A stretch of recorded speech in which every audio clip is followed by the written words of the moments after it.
Allez, aujourd'hui, petit banger, on s'ouvre un coffret premier partenaire. Donc un coffret qui nous propose 2 boosters et en plus un booster collector. Je suis matrixé par Magic. Un booster sample où il y a 3 cartes promotionnelles parmi 9. Donc c'est les premiers partenaires. C'est une série qui rappelle un peu les petites séries de l'époque, les pop. Donc il y avait de pop 1 jusqu'à pop 9, il me semble, si je dis pas de bêtises. Donc c'était des séries très limitées avec assez peu de Pokémon, mais du coup des boosters de 2 à 3 cartes, il me semble, le maximum. Donc là, ils remettent un peu ça au goût du jour avec cette série-là. Donc on en attend beaucoup.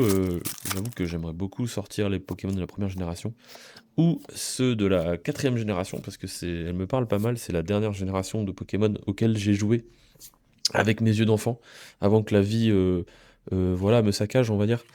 Donc, donc elle me parle. Et du coup, dans cette première série 1, donc des premiers partenaires, on a la possibilité de trouver soit les Pokémon de la première génération, soit de la quatrième, soit de la septième génération. Donc, bon, on passe dans ces 2 boosters, plutôt classiques, qui sont très intéressants, mais bon, on n'a pas trouvé grand-chose, hein, voilà. Et on va s'attaquer à ce dernier booster en espérant du coup obtenir les Pokémon, bien sûr, soit de la première, soit de la quatrième. Et malheureusement, c'est la septième génération.